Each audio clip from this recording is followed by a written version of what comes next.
మాకు ఎంబీబీఎస్ అయిపోగానే మేము హౌస్ సర్జన్సీ ఇంటర్న్షిప్ అంటాము. House surgeoncy 1 year. ఆ లాస్ట్ 3 monthsలోనే ఈ మెయిన్ ఎంట్రన్స్ అన్నీ ఉంటాయి. ఈ నేషనల్ ఇన్స్టిట్యూట్స్ అంటారు వీటిని. ఎయిమ్స్, పీజీఐ చండీగఢ్, ఈ 2 కూడా టాప్ నేషనల్ ఇన్స్టిట్యూట్స్. ఈ 2 నేషనల్ ఇన్స్టిట్యూట్స్కి ఎంట్రన్సెస్ ఉండేవి. లాస్ట్ 3 months, ఇంకా హౌస్ సర్జన్సీ 3 నెలల్లో అయిపోతుందనగా ఈ ఎంట్రన్స్లు రాయాలి.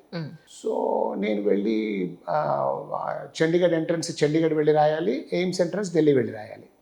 సో మా ఫ్రెండ్స్ అందరం కలిసి వెళ్ళి రాసినప్పుడు నాకు ఎయిమ్స్లోనూ సీట్ వచ్చింది, చండీగఢ్లోనూ సీట్ వచ్చింది. ఎయిమ్స్లో నాకు ఈ direct 5 year course pediatric surgery seat వచ్చింది. అప్పట్లో ఇన్ని ఎయిమ్స్ లేవు ఇండియాలో, ఒకటే ఎయిమ్స్ ఉండేది. ఎయిమ్స్ అంటే ఢిల్లీ ఎయిమ్స్. ఇప్పుడు అన్ని స్టేట్స్లోనూ వచ్చేసాయి.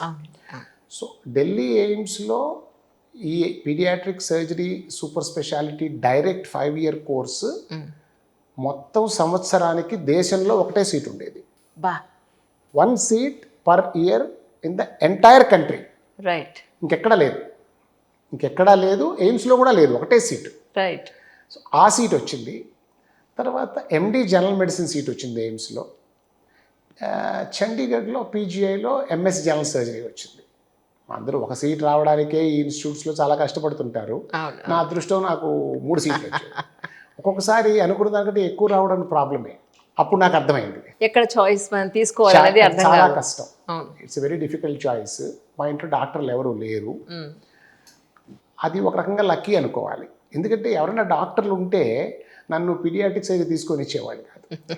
ఎందుకు రాను, మెడిసిన్ చేసి ఏ కార్డియాలజీయో చెయ్యి, లేకపోతే సర్జరీ చేసి ఏ న్యూరో సర్జరీయో ఏ కార్డియాక్ సర్జరీయో, అంటే ఇవన్నీ పెద్ద పేర్లు కదా, పెద్ద పేర్లు. అప్పట్లో మీరు అన్నట్టు పీడియాట్రిక్ సర్జరీ అంటే అంత అవేర్నెస్ కూడా లేదు. సో బట్ ఎవరు లేరు కాబట్టి అది నా సొంత డెసిషన్, కొంత భగవంతుడి కృప. సో నేను పీడియాట్రిక్ సర్జరీలోనే నేను జాయిన్ అయిపోయాను. మిగతా 2 సీట్లు వదిలేశాను. కానీ మళ్ళీ అందులో కూడా మళ్ళీ స్పెషలైజేషన్ మీరు చాలా టిపికల్గా తీసుకున్నారు. అదొక సినిమాలో చెప్పిన హఠాత్ పరిణామం. అదొక హఠాత్ పరిణామం కాదు. ఎందుకంటే మన మనసు అటు ఎందుకు వెళ్ళింది అనేది మనకు తెలియదు. బట్ అక్కడ నేను ఎయిమ్స్లో నేను స్పెషాలిటీ చేసేటప్పుడు మాకు ఈ పీడియాట్రిక్ యూరాలజీలో ఎక్కువ కేసులు వచ్చేవి. కాంప్లికేటెడ్ కేసులు ఇందులో ఎక్కువగా ఉండేవి. అందులో కొంతమంది మా ప్రొఫెసర్స్ వాళ్ళు యూకేలో ఈ పీడియాట్రిక్ యూరాలజీలో ట్రైన్ అయ్యి వచ్చిన వాళ్ళు ఉన్నారు. సో అప్పట్లో ఇండియాలో అసలు పీడియాట్రిక్ యూరాలజీ అంటే ఏంటో తెలియదు. అవునండి. సో మాకు ఆల్మోస్ట్ 50% కంటే మా వర్క్ పీడియాట్రిక్ యూరాలజీయే ఉండేది ఎయిమ్స్లో, మా డిపార్ట్మెంట్లో. మా ఎయిమ్స్లో ఉండే అడల్ట్ యూరాలజీ డిపార్ట్మెంట్కి అసలు ఒక్క పిల్లవాడు కూడా వెళ్ళేవాడు కాదు. All children pediatric urology problems మా డిపార్ట్మెంట్కే వచ్చేవాడు. సో దాంతో మాకు దీంట్లో ఒక స్పెషల్ ఇంట్రెస్ట్ రావడము, నా థీసిస్ కూడా కొంత దీంట్లో భాగంగా ఉండడము. సో ఇవన్నీ కలిపి నన్ను పబ్లికేషన్స్, రీసెర్చ్ దీంట్లోనే ఎక్కువ చేయడము, ఇవన్నీ నన్ను దీంట్లోకి తోసాయి. కానీ మీకు ఈ రీసెర్చ్కి ఎక్కడ ఈ బుక్స్ రాయడానికి, లేకపోతే అసలు ఎక్కడ టైం దొరుకుతుంది సార్ మీకు? జనరల్గా సర్జరీకి అసలు టైమే దొరకదంటారు కదా. మీరు డేని ఎలా షెడ్యూల్ చేసుకుంటారు, సెగ్రిగేట్ చేసుకుంటారంటే ఏం చెప్తారు? అంటే టైం అనేది మనం కావాలంటే దొరుకుతుందండి. అంతే కదా. క్రికెట్ మ్యాచ్ చూడడానికి టైం దొరకట్లా అందరికీ, గంటల తరబడి కూర్చుని. మన ఇష్టం ఎక్కడుందో అక్కడ పెడతాం. మన ఇష్టం ఎక్కడుందో అక్కడ దొరుకుతుంది. అంటే దానికి బీజం కూడా ఎయిమ్స్లోనే పడింది. ఆ రకంగా ఎయిమ్స్లో నేను ట్రైన్ అవ్వడం అనేది it was a great boon. ఎందుకంటే జనరల్గా రీసెర్చ్ మీద అంత ఇంట్రెస్ట్ కానీ అది మిగతా చోట్ల నేను ఎక్కువ చూడలేదు. దాంతో ఏమవుతుందంటే అక్కడ మేము రీసెర్చ్ చెయ్యాలి, మన పక్క వాళ్ళు చేస్తున్నారు, మన కన్సల్టెంట్స్ కూడా ఎంకరేజ్ చేస్తున్నారు. సో దానివల్ల దానికి ఒక ఇంట్రెస్ట్ డెవలప్ అయ్యి, ఎందుకంటే ఒక్క ఇంటర్నేషనల్ పబ్లికేషన్, టాప్ జర్నల్లో ఒక పేపర్ రాయాలి అంటే మనం ఫస్ట్ ఒక టాపిక్ ఐడెంటిఫై చేయాలి. అంటే నాలెడ్జ్ గ్యాప్ ఉన్న టాపిక్ ఐడెంటిఫై చేయాలి. కరెక్ట్. నాలెడ్జ్ గ్యాప్ అంతా అందరికీ తెలిసిన విషయం మనం రాస్తే, ఇప్పుడు అపెండిసైటిస్ మీద పేపర్ రాస్తే వాట్స్ ద యూస్? సో ఒక నాలెడ్జ్ గ్యాప్ ఐడెంటిఫై చేయాలి, దాన్ని మళ్ళీ స్టడీ చేయాలి. ఇంకొకటి ఇంట్రెస్టింగ్ థింగ్ ఏంటంటే, మనం ఏదన్నా కొత్తది కనుక్కున్నాం అనుకుంటే మనం లిటరేచర్ సరిగ్గా చదవకపోతే ఆల్రెడీ ఎప్పుడో కనుక్కుని ఉంటాడు ఎవడో. ఇలాంటివి కూడా మేము చూస్తుంటాం. మనం ఏదో కొత్తది కనుక్కున్నాం అనుకుని రాస్తాము. They will reply saying that బాబు ఇది ఎప్పుడో పబ్లిష్ అయిపోయింది, అదే కదా. సారీ అని చెప్పి. అవును. సో దాన్ని అంటే నిజంగా నువ్వు దాన్ని చేస్తే దాన్ని ప్లేజరిజం అంటారు. That's a very bad thing in science. అంటే కాపీ కొట్టడం అనమాట. వేరే వాడి ఐడియాను ఆల్రెడీ పబ్లిష్ అయిందని మనం మళ్ళీ కాపీ కట్టి ప్లేజరిజం అంటారు దాన్ని. రైట్. సో అది చేయకూడదు, చాలా తప్పది. అది చదవాలి ముందు.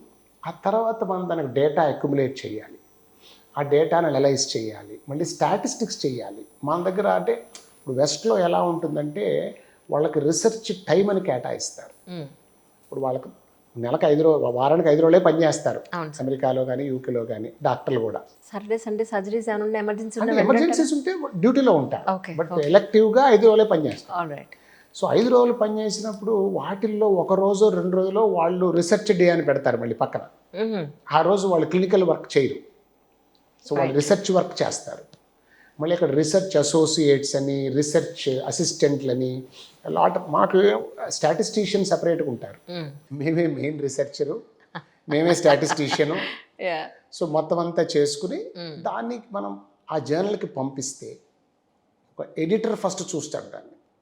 ఎడిటర్ మెనీ టైమ్స్ ఎడిటర్ లెవెల్లోనే వెనక్కి వచ్చేస్తుంది. ఓహో. ఈరోజు సబ్మిట్ చేస్తే రేపు ఈమెయిల్ వస్తుంది, sorry not up to the mark, sorry we can publish this in our journal, okay, thank you. ఈ టాప్ జర్నల్స్ అన్నీ అంతే. Okay. So first the editor filter చేస్తాడు. నేను కూడా ఎడిటర్నే కొన్ని జర్నల్స్కి. ఎడిటర్ ఫిల్టర్ చేస్తాడు. ఫిల్టర్ చేసి if he says it's he or she says not up to the mark, 1 డేలో ఈమెయిల్ వెనక్కి పంపించేస్తారు. ఫిల్టరేషన్ ఉంది ఎలా అయితే, సారీ ఫిల్టరేషన్ ఉంది ఎలా అయితే, చాలా హై లెవెల్. రైట్. ఫస్ట్ అది. సో ఎడిటర్ చూసి ఓకే పర్వాలేదు దీన్ని కన్సిడర్ చేయొచ్చు అని అనుకుంటే అప్పుడు ఈ టాప్ జర్నల్స్ అన్ని they send to 4 reviewers, not 1 not again 4 reviewers. My God. 4 reviewers దగ్గర పంపిస్తారు. నేను కూడా రివ్యూవర్ని, some of the top journal నేను రివ్యూవర్ని.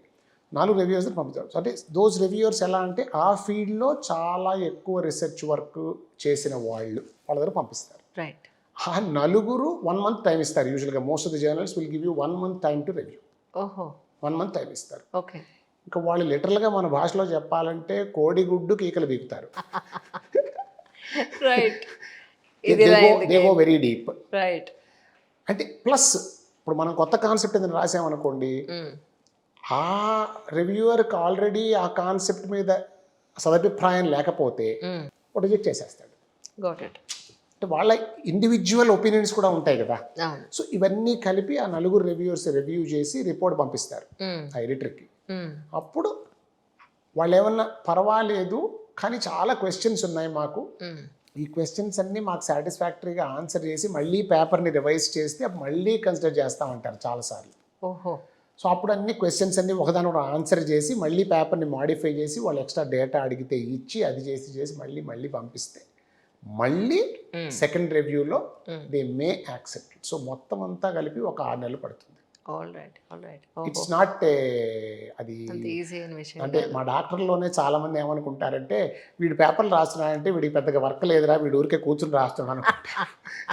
అది చాలా తప్పు అభిప్రాయం సార్. ఒకటి ఏమిటి అంటే ఫస్ట్ మనది ఎలా ఉంటుందంటేనండి